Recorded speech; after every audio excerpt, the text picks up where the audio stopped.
Mari kita membaca Alkitab, saudara-saudara, dalam kitab 1 Raja-Raja, pasal 10, ayat 1 sampai ayat 13. Kitab 1 Raja-Raja, pasal 10, ayat 1 sampai ayat yang ke-13, Lembaga Alkitab memberi judul, Kunjungan Ratu Negeri Sheba.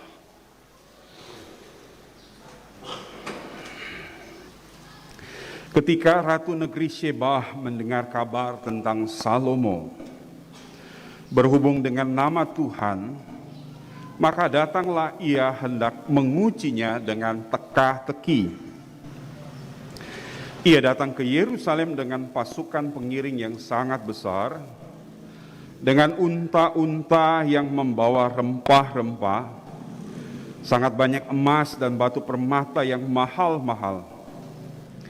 Setelah ia sampai kepada Salomo, dikatakanlah segala yang ada dalam hatinya kepadanya. Dan Salomo menjawab segala pertanyaan ratu itu. Bagi raja tidak ada yang tersembunyi yang tidak dapat dijawabnya untuk ratu itu. Ketika Ratu Negeri Sheba melihat segala hikmat Salomo dan rumah yang telah didirikannya, makanan di mejanya, cara duduk pegawai-pegawainya, cara pelayan-pelayannya melayani dan berpakaian, minumannya dan korban bakaran yang biasa dipersembahkannya di rumah Tuhan, maka tercenganglah ratu itu. Dan ia berkata kepada raja, benar juga kabar yang kudengar di negeriku tentang engkau dan tentang hikmatmu. Tetapi aku tidak percaya perkataan-perkataan itu sampai aku datang dan melihatnya dengan mataku sendiri. Sungguh setengahnya pun belum diberitahukan kepadaku dalam hal hikmat dan kemakmuran engkau melebihi kabar yang kudengar. Berbahagialah para istrimu, berbahagialah para pegawaimu ini yang selalu melayani engkau dan menyaksikan hikmatmu. Terpujilah Tuhan Allahmu yang telah berkenan kepadamu sedemikian, hingga ia mendudukkan engkau di atas tahta kerajaan Israel, karena Tuhan mengasihi orang Israel untuk selama-lamanya, maka ia telah mengangkat engkau menjadi raja untuk melakukan keadilan dan kebenaran. Lalu diberikannya kepada raja 120 talenta emas dan sangat banyak rempah-rempah dan batu permata yang mahal-mahal. Tidak pernah datang lagi begitu banyak rempah-rempah seperti yang diberikan Ratu Negeri Sheba kepada Raja Salomo itu. Lagi pula kapal-kapal Hiram yang mengangkut emas dari Ofir, membawa dari Ofir sangat banyak kayu cendana dan batu permata yang mahal-mahal. Raja mengerjakan kayu cendana itu menjadi langkan untuk rumah Tuhan dan untuk istana raja, dan juga menjadi kecapi dan gambus untuk para penyanyi. Kayu cendana seperti itu tidak datang dan tidak kelihatan lagi sampai hari ini. Raja Salomo memberikan kepada Ratu Negeri Sheba segala yang dikehendakinya dan yang dimintanya selain apa yang telah diberikannya kepadanya sebagaimana layak bagi Raja Salomo. Lalu ratu itu berangkat pulang ke negerinya bersama-sama dengan pegawai-pegawainya. Yang berbahagia ialah mereka yang mendengarkan firman Allah dan memeliharanya. Amin. Salam sejahtera bagi kita semua. Shalom. Damai di hati. Puji Tuhan, kita hari Minggu boleh beribadah lagi di rumah gereja Gemim Kalvari Kapitu. Saya lihat bukan hanya ada jemaat Gemim Kalvari Kapitu, tetapi juga ada yang datang dari luar jemaat Gemim Kapitu. Nah, hari Minggu ini kita diajak untuk merenungkan bagian Alkitab yang terdapat di dalam 1 Raja-Raja pasal 10 ayat 1 sampai 13 ya. Dan tema bacaan minggu ini sebagaimana buku menjabarkan trilogi pembangunan jemaat atau MTPJ Gemim adalah belajar dari orang berhikmat.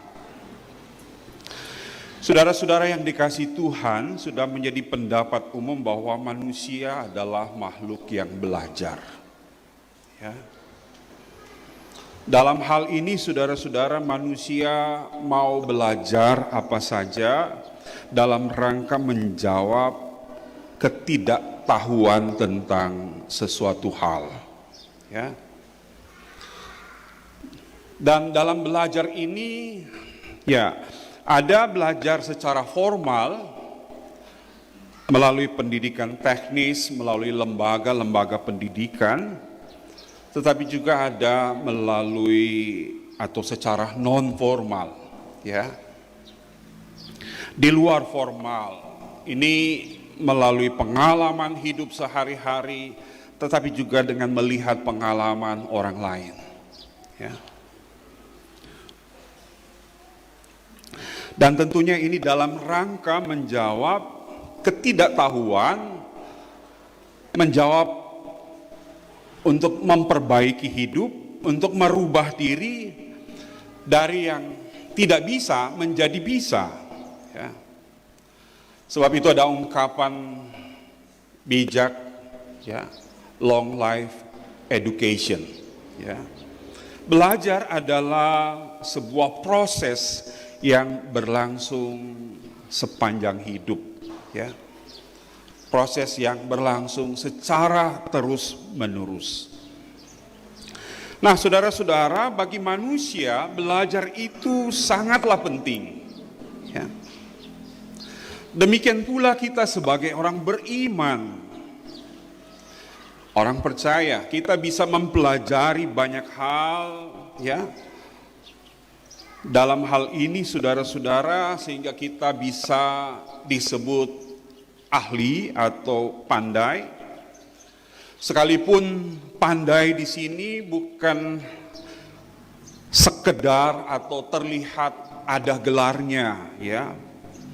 Misalnya pendidikan S1, S2, S3, tapi juga ada keahlian atau keterampilan, ya. Kalau kita sempat belajar tentang kecerdasan majemuk, buku dari Howard Gardner, itu macam-macam kecerdasan, bukan hanya cerdas matematika, ya, tapi macam-macam, ya. Ada 9 kecerdasan, ya, sehingga bisa diterjemahkan andai, ya, kalau kita bisa membuat kue pia, tapi kita ahli hebat di pia, itu juga kecerdasan. Biapong, tapi kok biapong sedap sekali, udah, itu juga keahlian. Masak memasak, ya. Demikian juga hal bertani, saudara-saudara, itu juga punya ilmunya, harus belajar. Seorang nelayan, dia juga punya ilmu, ya. Dan lain sebagainya, saudara-saudara. Intinya, orang menjadi bisa, bahkan bisa pandai, bisa terampil, bisa ahli, itu karena belajar. Ya. Tanpa belajar, kita tidak mungkin bisa. Ya, kita tidak mungkin tahu tentang suatu hal. Nah, menjadi perenungan dan pertanyaan kita sekarang ini, apakah hikmat itu bisa dipelajari? Ya. Karena cukup sering kita mendengar bahwa orang pintar, ya, orang cerdas belum tentu berhikmat. Ya. Demikian juga orang yang berkuasa, orang yang memiliki kekayaan, belum tentu dia mempunyai hikmat. Ya. Dalam pembacaan kita saat ini yang berbicara tentang seorang ratu, namanya Ratu Sheba yang mengunjungi Salomo. Ya. Ratu ini mencerminkan keagungan seorang pemimpin besar dari sebuah negara yang berkuasa. Ternyata ratu ini adalah seorang ratu dari negeri Arab. Bayangkan Arab, ini Arab besar, ini bukan kecil. Dia juga mencerminkan kemuliaan oleh karena dia memiliki harta yang berlimpah-limpah, banyak sekali. Toh ayat 2 dan ada beberapa ayat mengatakan banyak sekali. Ya. Rempah-rempah, emas, permata, kayu cendana dan lain sebagainya. Ya, bertalenta, beratus-ratus talenta. Banyak sekali. Tapi juga dia mencerminkan kecerdasan yang tak tertandingi, ya. Mengapa saudara-saudara dia berani mendatangi Salomo untuk menguji hikmat Salomo dengan teka-teki. Tak kira teka-teki yang dia datang kepada Salomo ini bukan teka-teki yang gampang. Ya. Teka-teki yang sulit. Ya. Jadi saudara-saudara, ratu ini sesungguhnya memiliki segala hal dari apa yang diinginkan oleh banyak orang. Ya. Apa yang tidak ada para ratu ini? Ada kemuliaan, ada keagungan, ada kekayaan, ada kekuasaan, ada kecerdasan. Toh? Mau baku adu cerdas dengan Salomo ini. Tapi ada yang dia tidak punya. Ya, seperti apa yang ada pada Raja Salomo. Apa itu? Hikmat. Ya. Dan bagi Ratu Sheba, saudara-saudara, hikmat Salomo ini sungguh berbeda. Mungkin sangat berbeda dengan semua hikmat yang pernah dia lihat, pernah dia pelajari, pernah dia ketahui. Beda Ya. Mengapa berbeda saudara-saudara? Kalau kita baca ayat 1, ketika Ratu Sheba mendengar kabar tentang Salomo berhubung dengan nama Tuhan, ini Yahweh ini, tulisannya huruf besar semua. Ya.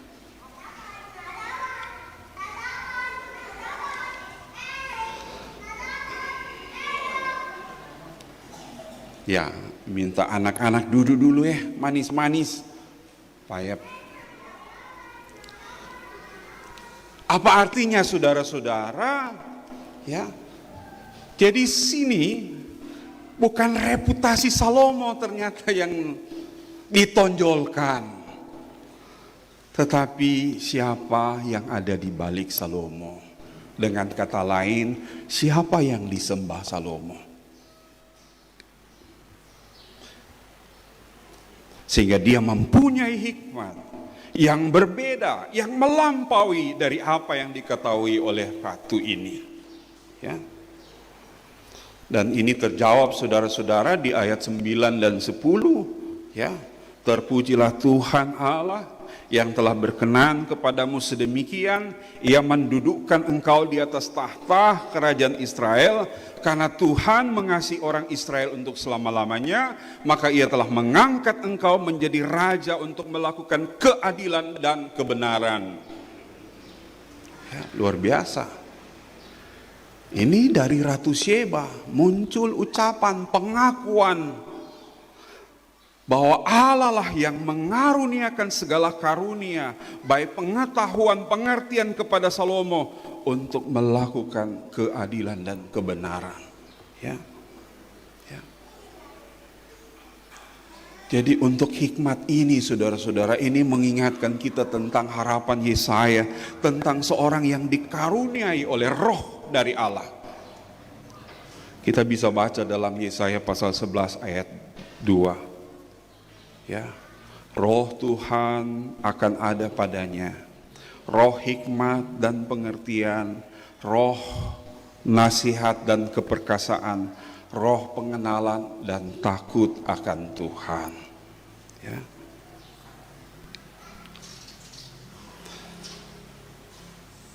Jadi hal ini hendak mengatakan bahwa Salomo, ya, hikmatnya bukan karena dia hebat, bukan karena dia pintar, bukan karena dia jago, tapi oleh karena Allah yang memberi segala karunia itu kepadanya.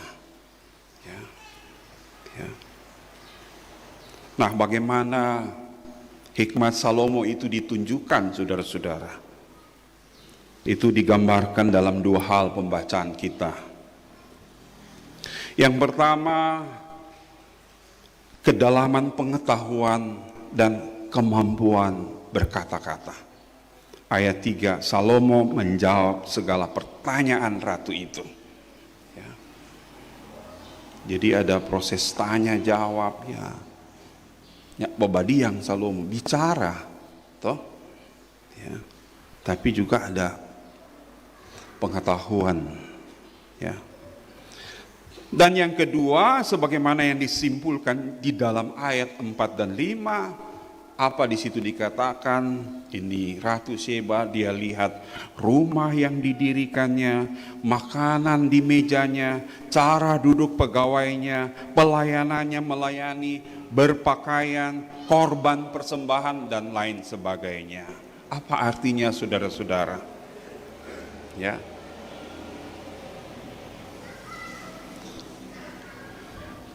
Artinya hikmat ini tidak hanya ditujukan melalui wawasan berpikir yang luas, melalui kemampuan berkata-kata, tetapi hikmat ini juga ditunjukkan melalui cara hidup. Ya. Cara kita memperlakukan dan melayani orang lain, bahkan termasuk cara kita beribadah, cara kita memberi persembahan, itu juga bagian dari hikmat. Ya. Sehingga di sini ada suatu pesan yang dalam yang hendak disampaikan berkaitan dengan hikmat Tuhan menurut pembacaan kita. Apa itu? Bahwa hikmat Tuhan itu berkaitan dengan apa yang kita yakini sebagai pemberian Tuhan, apa yang hendak kita katakan, tapi juga apa yang harus kita lakukan dan kerjakan. Ya. Maka hal inilah yang menurut hemat saya, ini yang paling sulit dari hikmat. Toh.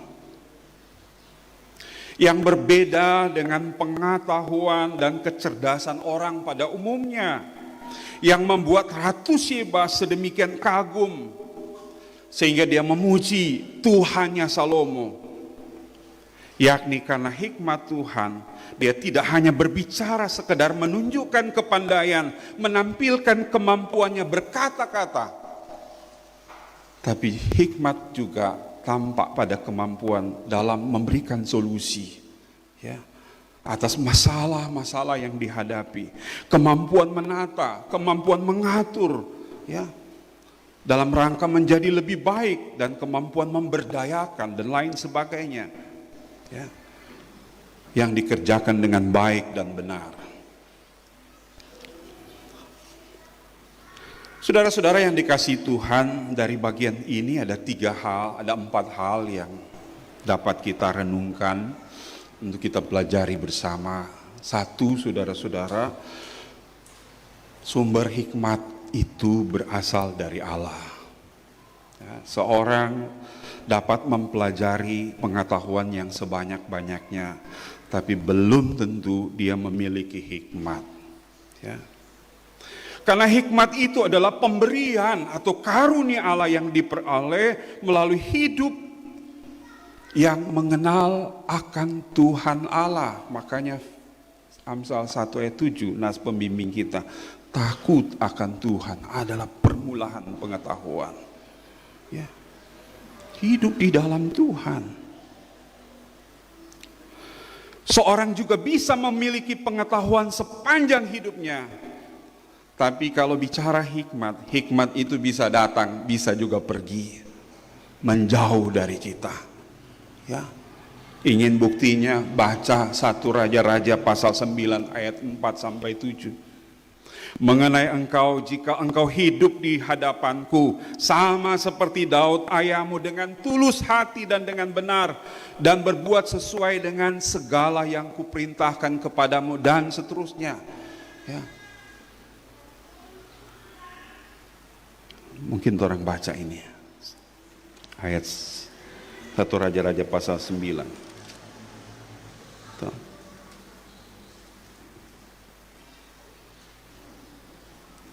1 Raja-Raja pasal 9 4 ayat 7 4 sampai. Mengenai engkau, jika engkau hidup di hadapanku sama seperti Daud ayahmu, dengan tulus hati dan dengan benar, dan dengan berbuat benar sesuai dengan segala yang kuperintahkan kepadamu, dan jika engkau tetap mengikuti segala ketetapan dan peraturanku, maka aku akan meneguhkan tahta kerajaanmu atas Israel untuk selama-lamanya, seperti yang telah kujanjikan kepada Daud ayahmu, dengan berkata, keturunanmu tak akan terputus dari tahta kerajaan Israel. Tetapi jika kamu ini dan anak-anakmu berbalik daripadaku dan tidak berpegang pada segala perintah dan ketetapanku yang telah kuberikan kepadamu, dan pergi beribadah kepada Allah lain dan sujud menyembah kepadanya, maka aku akan melenyapkan orang Israel dari atas tanah yang telah kuberikan kepada mereka, dan rumah-rumah yang telah kuduskan bagi namaku itu akan kubuang dari hadapanku. Maka Israel akan menjadi kiasan dan sindiran antara segala bangsa-bangsa. Ya. Ya, permanen saudara-saudara. Cuma di sini bilang kalau orang tetap hidup di dalam Tuhan, setia, hikmat itu juga jadi bahagian orang. Maka orang jauh dengan Tuhan, bagaimana hikmat Tuhan mau ada dalam hidup kita?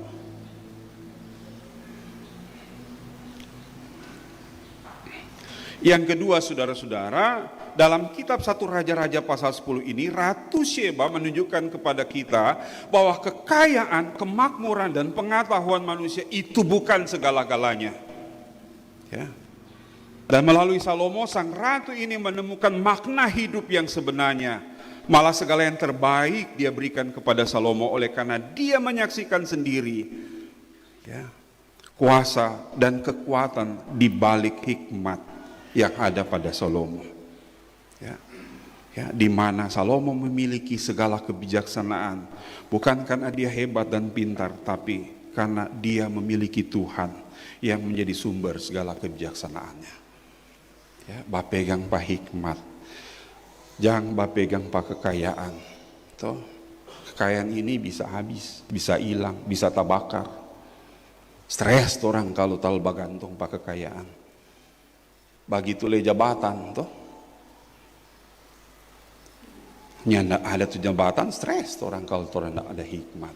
Tapi kalau orang ada hikmat, mau susah deh nyanda, enjoy, ya. Begitu le, mau dapat jabatan deh nyanda, tetap bersuka cita, amin. Cari tuh hikmat, yang bagantung pak kekayaan, jangan bagantung pak jabatan, kekuasaan.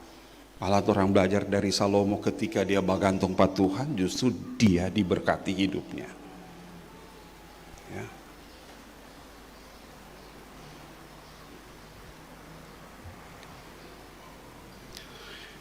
Yang ketiga saudara-saudara, dalam bacaan ini orang yang berhikmat adalah orang yang menselaraskan antara apa yang dikatakan dengan apa yang dilakukan. Artinya kalau orang pelajari ini pembacaan ini, kata-kata hikmat itu jangan hanya sekedar permainan kata. Terlalu banyak orang yang senang permainan kata, tapi dia sendiri tidak melakukannya.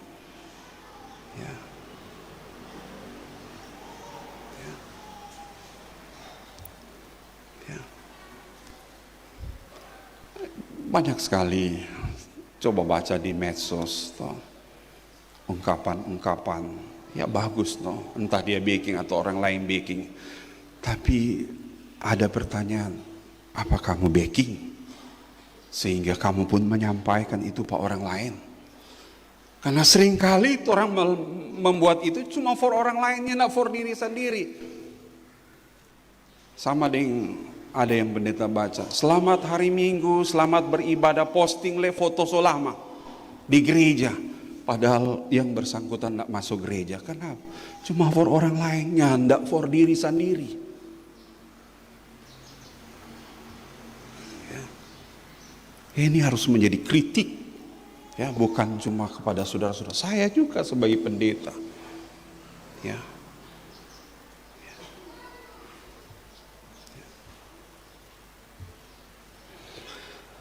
Jadi kalau kita belajar di sini, setiap perkataan hikmat sedapat-dapatnya, sebisa-bisanya, kalau boleh orang selaraskan. Ya, jangan pegaga di kata-kata, dibicara, orang bilang kelakuan nol besar, karena nyanda nyambung. Ya, kalau orang tidak tahu, tidak apa-apa, maka orang tahu, ya. Orang tertawa akan tidak betul itu. Ya, sedapat-dapatnya, sebisa-bisanya kita harus menselaraskan. Ya. Ya. Sehingga perkataan-perkataan hikmat itu juga tercermin dalam kehidupan yang nyata, dalam kehidupan sehari-hari. Ya. Yang terakhir, saya mengutip apa kata Paulus dalam 1 Korintus pasal 1 ayat 24. Ya. Ya. Kristus adalah kekuatan Allah dan hikmat Allah. Ya. Jadi bukan lagi Salomo, Kristus pusat hikmat kita. Tuh. Kalau kita perhatikan konteks ayat ini ada sebuah peringatan keras bagi siapa saja, ya, yang merasa punya hikmat, punya pengetahuan, punya kecerdasan. Apa itu? Jangan kamu memegahkan diri, jangan sombong, jangan lupa diri. Ya, karena itu di pasal 1 ayat 29 dikatakan supaya jangan ada seorang pun yang memegahkan diri di hadapan hal ini. Jadi ini menjadi peringatan bagi siapa saja, karena memang saudara ada godaan. Apalagi kalau orang rasa, salah-salah kita doktor, kita pendidikan tinggi, orang so rasa pandai. Ya, akhirnya kita jadi sombong, memegahkan diri, dan meremehkan orang-orang yang lain, orang-orang kecil. Ya, janganlah kita memegahkan diri. Ya. Tapi belajarlah kepada Kristus, ya. Sekalipun dia adalah Allah, dia rela merendahkan diri menjadi sama dengan manusia, supaya apa? Supaya memperoleh penebusan dan keselamatannya. Ya. Belajarlah kepada Kristus. Biarlah orang so tahu, so jago, tetaplah kita merendahkan hati. Ya, supaya kepandaian kita, pengetahuan kita, hikmat kita menjadi berkat bagi orang lain. Ya. Jadi pada intinya kita menjadi orang berhikmat karena Kristus menjadi kekuatan dan sumber hikmat kita. Amin.